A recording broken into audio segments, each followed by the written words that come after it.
شریعت کے اپنی جو شریعت تھی اس کے خلاف سمجھتے تھے، اللہ سے ڈرتے بھی تھے۔ اللہ رب العزت فرماتا ہے کہ نیکی کا مدار تقوی پر ہے، پیچھے سے آنے میں نہیں۔ برار رضی اللہ تعالیٰ فرماتے ہیں جاہلیت میں احرام باندھ کر گھروں کے پیچھے سے آیا کرتے تھے، اس پر آتی تھی۔ نیکی اللہ کی فرما برداری ہے۔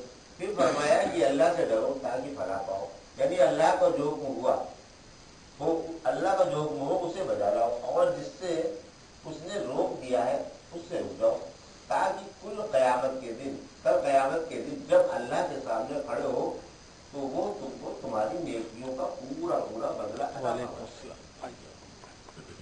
وقاتلوا فی سبیل اللہ الذین یقاتلونکم ولا تعتدوا ان اللہ لا یحب المعتدین واقتلوہم حیث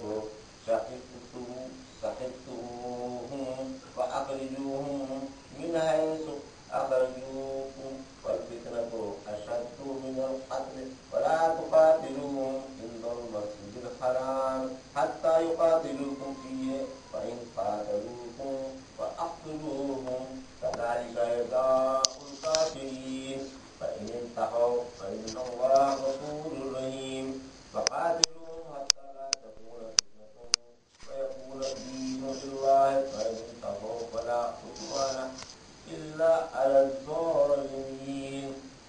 اللہ کی راہ میں ان سے لڑو جو تم سے لڑتے ہیں، اور زیادتی نہ کرو۔ یاد رکھو اللہ زیادتی کرنے والوں کو پسند نہیں فرماتا، اور انہیں جہاں بھی پاؤ مارو، اور جہاں سے انہوں نے تمہیں نکالا ہے تم بھی انہیں نکال باہر کرو۔ اور فتنہ یعنی شرک قتل سے بھی بڑھتا ہے۔ تم ان سے حرمت والی مسجد کے پاس نہ لڑو جب تک وہ ہاتھ تم سے نہ لڑے، پھر اگر وہ تم سے لڑنے لگے تو تم انہیں مارو۔ کافروں کا بدلہ اسی طرح ہے۔ پھر اگر وہ باز آ جائے تو یاد رکھو اللہ کو بخشنے والا ہے اور نہایت مہربان ہے۔ ان سے لڑتے رہو جب تک اس شرک کا فتنہ مٹ کر اللہ کا دین غالب نہ آ جائے، پھر اگر وہ باز آ جائے تو زیادہ ظالموں کی پر ہے۔ مدینے میں جہاد کا حکم، مدینے میں جنگ کے بارے میں یہ پہلی آیت ہے۔ اس آیت میں ہے کہ جو تمہارے کھلے دشمن ہیں اور تمہارا دین مٹانے کا عزم کر چکے ہیں ان سے جہاد کرو۔ مثلا کرنے کی ممانت۔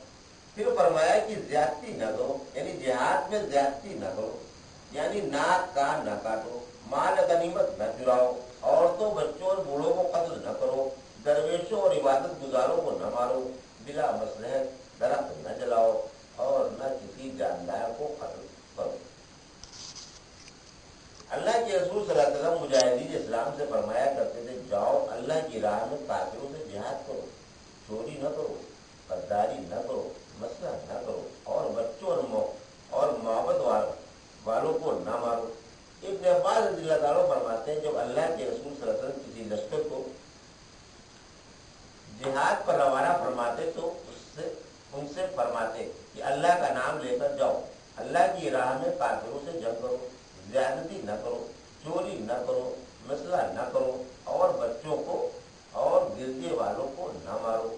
ابن عمر رضی اللہ تعالیٰ فرماتے ہیں کسی جنگ میں ایک عورت کی لاش دیکھی گئی، اس پر آپ صلی اللہ علیہ وسلم نے عورتوں اور بچوں کے قتل کی مذمت فرمائی۔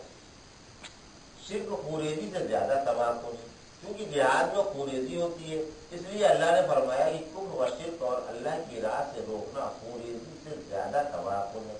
فتنہ سے شرک مراد ہے۔ حرم میں جنگ کی ممانت۔